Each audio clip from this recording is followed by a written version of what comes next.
Welcome back, Blade fans. Budgie Blade Reviews with you once again, like I like to say again and again. But I haven't changed the name, and I'm still the same person, so got to say the same thing, right? Identify myself. Something brand new and a brand new brand for me. I saw this and got interested because I could actually get a Sharklock. That is a Demco Sharklock for under $100, and these were going for 99 on White Mountain. If you use my discount code, you can get 10% off of that, and it costs you 90. So maybe a little more than you'd like to pay for the materials, since it's OS 10A. But it's a real interesting knife because it is super lightweight. It is the light version of a more premium materials version out of G10 and micarta and titanium, I think, and a higher steel. I'll see if I can put that up in front of you before we go. There you go. It is digital green, and it is a bright green. I seldom like bright knife handles, but kind of in keeping with the theme of arcade and lights and flashing bright stuff going on, it makes sense. Open her up, which I already have, as you probably know, and there is the NAF. Here is a Flytanium sticker. This may find a place on my window of fame on one of my cabinets where I've got all my stickers. What else have we got inside? Not too much. Care and care guide, info and care. I'll read that later. Brand new to the Flytanium brand, except that I do know they make a few balisongs. There we go. Talk about this in a moment. They do make a few balisongs, and they make some accessories for balisongs. I bought this ages ago because I thought it was cool, and it didn't fit some of the balisongs that I had. It's sort of designed for latchless balisongs of a higher pedigree, so to speak. And what you do is you hang that on your keychain or your belt, and you can pull out your balisong, which is dangling away. I might end up using them one day. Years ago, I had some really excellent balisongs from Benchmade. Really, it was the Balisong Company at that time out of Burbank, California, and we're talking early to mid 80s, right about the same time that Lynn Thompson came out with his initial Tonto offering. Anyway, let's talk about this knife. It is a Sharklock. Yep, it is the Demco Sharklock, and I wasn't ever about to pay the extraordinary astronomic price of like $250 or so. Maybe they're a little less now for his Sharklock knives, his Cub and so forth. 80-20.5, that's what it is. And then I had been looking for an 80-20, but they're even pricier. And credit to Mr. Demco for being like the premier lock designer for cold steel, with all the various locks, the Scorpion lock and the Triad lock that he devised for Lynn Thompson's knives. This one has become exceedingly popular. So here I was able to get it for same lock, that is, for less. This steel, as I was saying, is OS 10A. All right, so not the most premium steel by any means, but a good serviceable steel. A lot of people do like OS 10A. Since I just felt the edge there and turned off my light by mistake, there we go. Let's see what we got for an edge, and it is slicey. Look at that, little curly cues. Wow. You get a good edge. It's not particularly bitey, as edges go. Well, actually, yeah, I'll take that back. It sort of is. Now, you may be wondering about polycarbonate, which is the handle material. And here we have something I looked up. High impact resistance, heat resistance, and good optical clarity, in case you wanted to make a lens out of it. Polycarbonate is significantly stronger than glass, making it ideal for safety applications like bulletproof glass and safety goggles. Transparency, heat resistance, can withstand temperatures without melting or deforming, making it suitable for applications like microwave safe cookware, and lightweight and chemical resistant and so forth. Got a lot of good stuff going on there. There's a few things that Ultim will do that this won't do, such as the heat resistance is higher on Ultim and machinability and some other stuff. But don't denigrate or poo-hoo polycarbonate. It's some really hard stuff.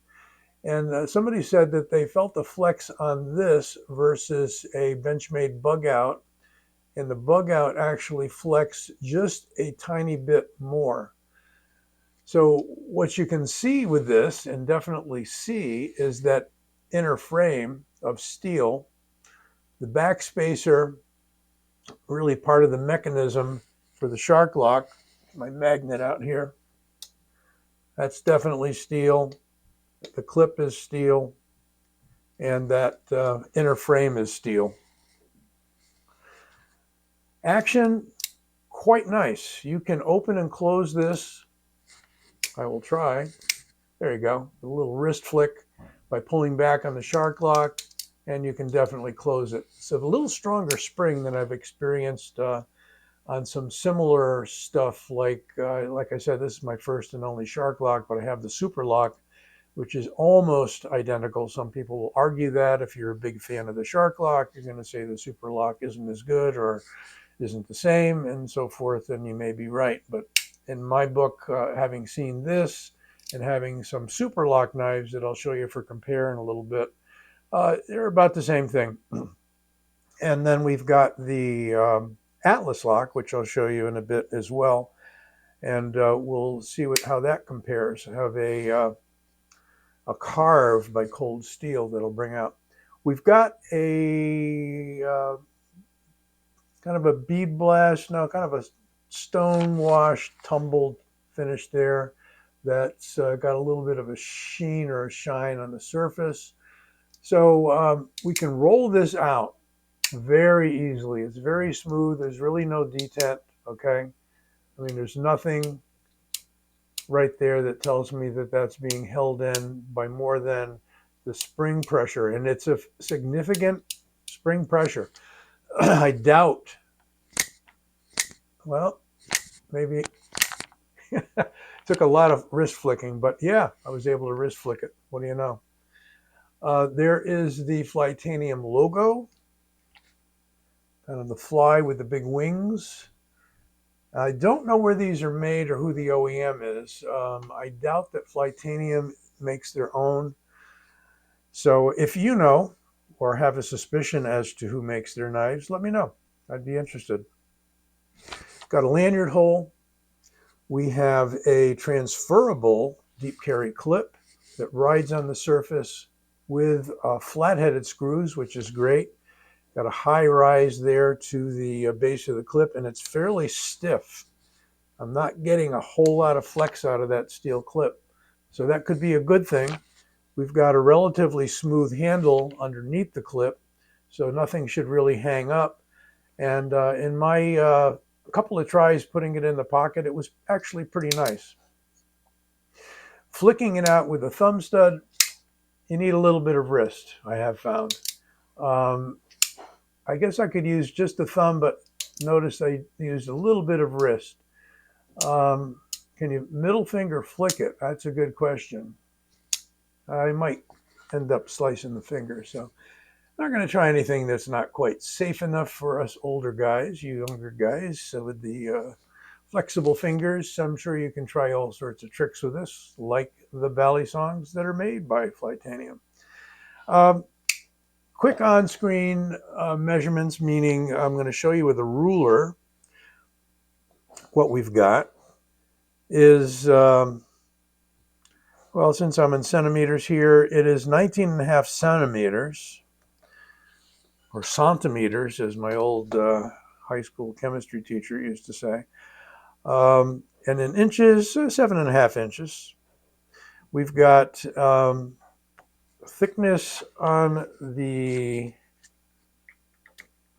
blade of, what do we got? 2.9 millimeters.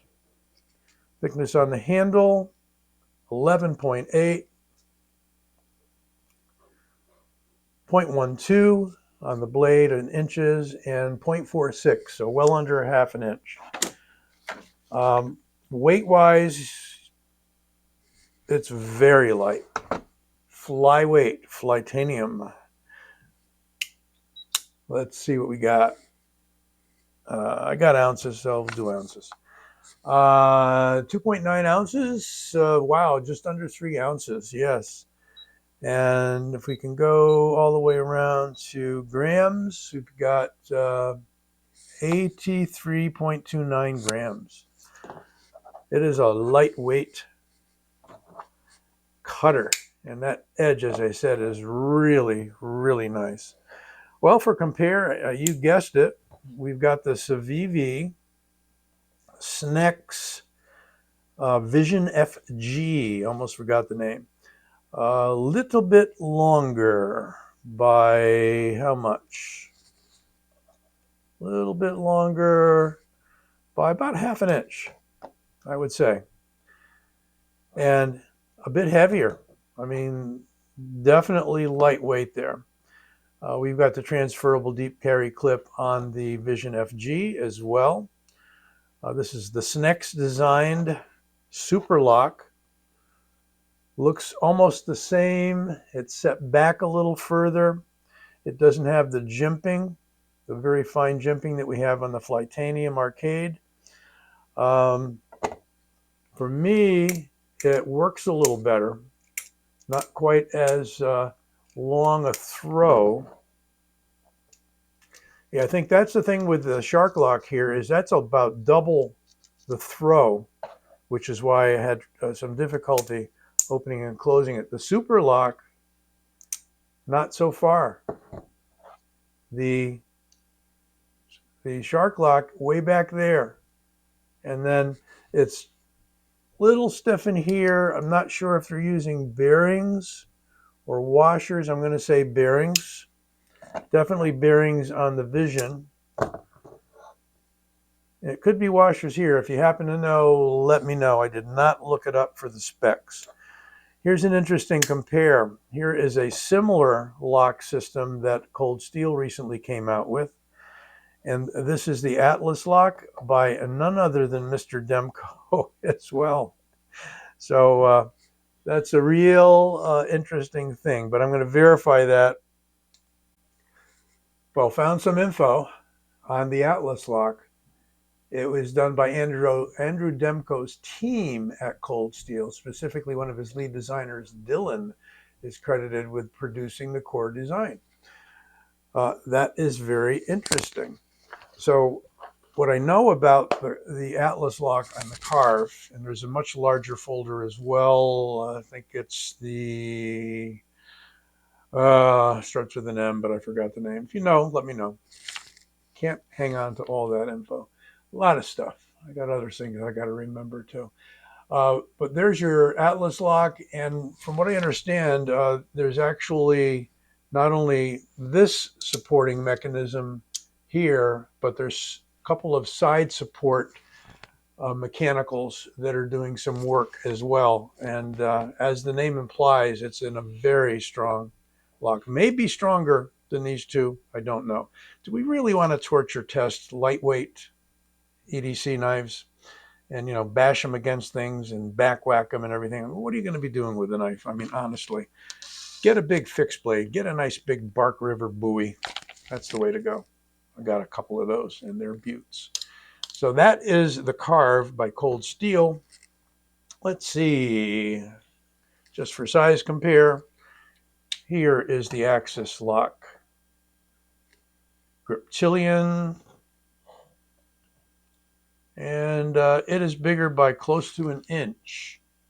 Let's make sure I've got that lined up correctly.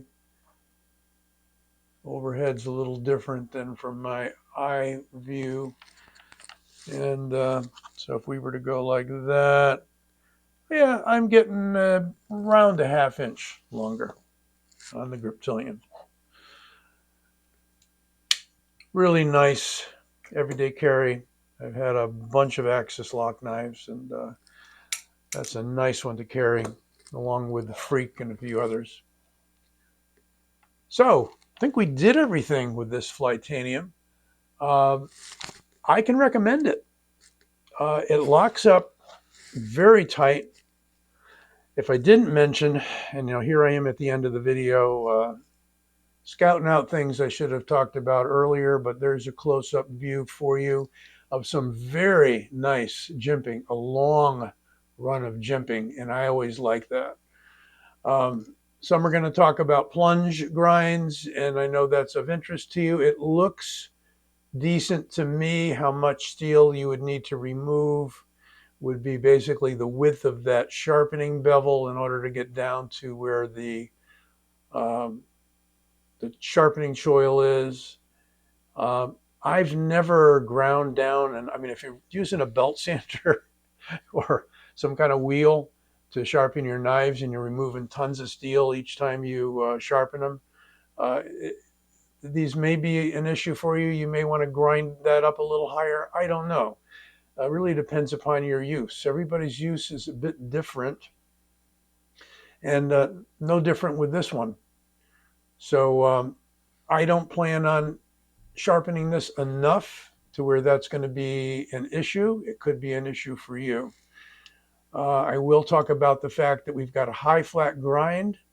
We've got a nice swedge there that gives you more or less a spear point kind of a blade, with the point almost perfectly on line with the center of the knife. The polycarbonate is cool, comes in a number of different colors, in the, I think, a blue as well as some others. I'll make sure you got the links to White Mountain, where this came from. So there you go. There's our parting close-up. So you should be able to see everything you need to know. 2 barrel spacers about this knife. And we have a steel insert underneath for both of these screws, which is great. That means you're not going to have screws pulling out of the plastic. But there you go. Right about now, look for my logo here. Click on it, as always, if you haven't subscribed, and you can subscribe to the channel. Stay safe, be well, take care. I'll be back soon.